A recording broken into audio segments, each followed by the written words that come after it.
Let me show you how to make my crispy shallow fried chicken cutlets topped off with Basil Chimichurri, creamy burrata cheese, and blistered tomatoes, finished with a balsamic glaze.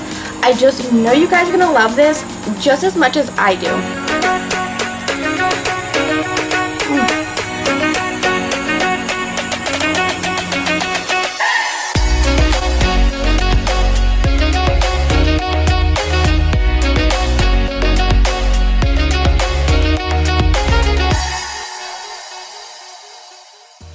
A drizzle of fresh chimichurri over the top of crispy chicken cutlets. I love the tang and the freshness it brings. I've got a handful of fresh garlic cloves. We're gonna chop this up nice and small over the top with a big pinch of sea salt. Continue to chop that up and then get it into a mixing bowl. Then we'll chop up some parsley along with a handful of fresh basil leaves. Chop this up, get that into the party. We'll season this up with black pepper, crushed red pepper flakes for some heat, and then equal parts red wine vinegar and extra virgin olive oil. Give this a mix, give it a taste. It's so delicious. Slide that aside for now and get to our chicken. I've got a family pack of chicken breasts, which is 5 large breasts.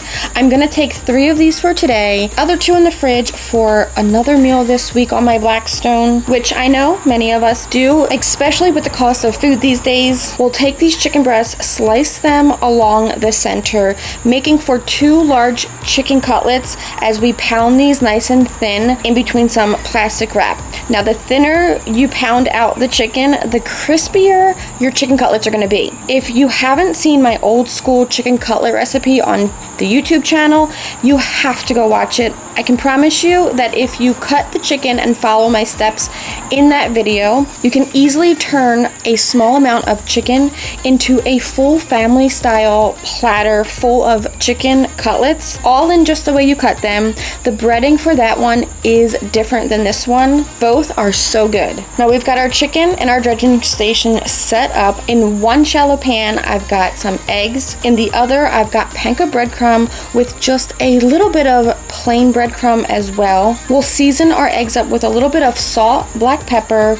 I'm gonna add a handful of a mixture of Parmesan, pecorino, and Romano cheese into our breadcrumbs. Adding some of the Blackstone Tuscan herb, or use your favorite Italian seasoning in both of your pans. Whisk together those eggs, and now we're ready to get these coated. Dipping into the egg mixture first with one hand and into the dry breadcrumbs with the other hand, patting on that breadcrumb nice and tightly, making sure our breadcrumbs stick nice and well to our chicken. Continue the process until all of your cutlets are ready for frying. We'll get our Blackstone turned on to medium-low heat, and like I always say, before any cook, I like to steam clean the top with a little squirt of water, making sure my cooking surface is nice and clean, and then over the top with a very thin layer of oil. When it comes to shallow frying anything on my Blackstone, I love to set up the expandable cooling rack. This way I have a place for anything I'm frying to drain off and stay warm, especially if I'm cooking larger batches. Today I've only got 6 cutlets, so on to the griddle they go.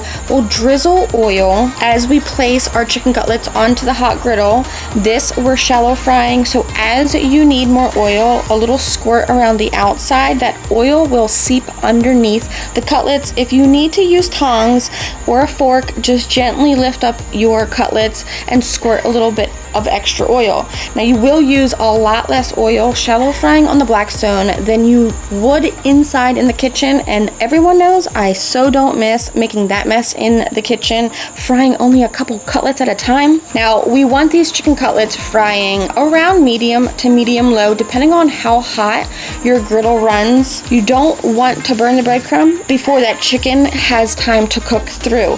So again, the thinner you pound out that chicken, the easier these are going to be to make. Once they're golden brown on one side, we'll flip, adding oil again, just like we did to start the first side. If you did want to make these on the thicker side, you could quickly fry these up, stick them in your oven or air fryer to finish cooking through. While they hang out on our cooling rack, I'm gonna drop down some little grape tomatoes. These are one of my favorites. They're so juicy, so sweet, in with a little bit of our olive oil, some salt, and we're gonna let these just blister and start to burst open on that griddle. Now this is one of the quickest, easiest meals ever. It's perfect for a weeknight, even bougie enough for entertaining your friends or family, or a holiday. We load up our platter with our chicken cutlets, family style. Now pairing burrata with these crispy cutlets is one of my favorites. If you've never had burrata, it is a mozzarella ball filled with a mozzarella cream inside, perfect for adding to pizzas or pastas or a nice caprese salad, and I just love mozzarella cheese.